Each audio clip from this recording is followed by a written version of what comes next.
Hi viewers, இன்னைக்கான வீடியோவில் என்ன நடக்குதுன்னு பார்ப்போம். வீடியோக்குள்ளே போகிறதுக்கு முன்னாடி நம்ம சேனலை லைக் அண்ட் சப்ஸ்கிரைப் பண்ணிவிட்டு கொஞ்சம் சப்போர்ட் பண்ணுங்கள். வாங்க இப்போ வீடியோக்குள்ளே போகலாம்.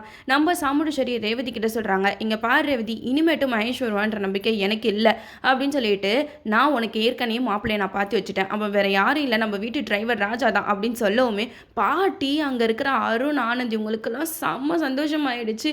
மாயா சந்திரகலா இவங்களுக்கெல்லாம் பயங்கர ஷாக்கிங்காக இருக்குது. மாயா வந்து என்ன சொல்கிறீங்க மேடம், மகேஷ் வந்துருவான், இங்கே தான் எங்கேயாவது இருப்பான், தேடி பார்ப்போம் அப்படின்னு சொல்லிட்டு மாயா சொல்ல, அதுக்கு சாமுண்டீஸ்வரி சொல்கிறாங்க, இல்லை எனக்கு நம்பிக்கை இல்லை, நான் முடிவு பண்ணிட்டேன், என் பொண்ணு கல்யாணம் நிற்கக்கூடாது அப்படின்னு சொல்லிட்டு கார்த்தியும் மாப்பிள்ளையா அறிவிச்சிடுறாங்க.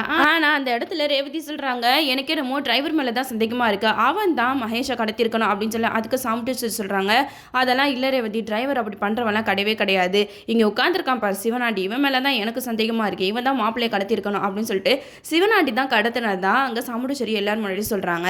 உடனே சாமுண்டீஸ்வரி போலீஸ்க்கு ஃபோன் பண்ணி போலீஸை வர வைக்கிறாங்க.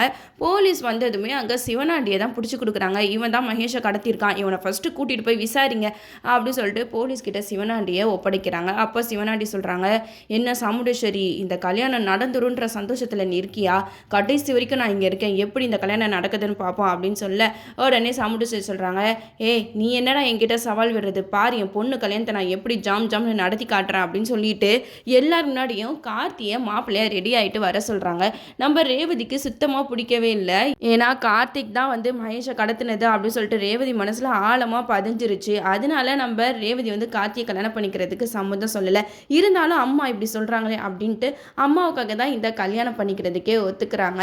பாட்டிக்கெல்லாம் பயங்கர சந்தோஷமாக இருக்குது. இந்த கல்யாணத்துக்கு அப்புறம் தான் நம்ம கார்த்தியை பற்றின விஷயம் எல்லாமே சாமுண்டீஸ்வரிக்கு தெரிய வரும். அப்போ ரேவதியை கார்த்திகோட வாழ வைப்பாங்களா, இல்லை ரேவதியை தனியாக பிரித்து கூட்டிகிட்டு போயிடுவாங்களான்றதை நம்மளும் வெயிட் பண்ணி பார்ப்போம். ஓகே வீவர்ஸ், இந்த வீடியோ உங்களுக்கு பிடிச்சிருந்தா லைக் பண்ணுங்கள், மறக்காமல் நம்ம சேனலை சப்ஸ்கிரைப் பண்ணிடுங்க.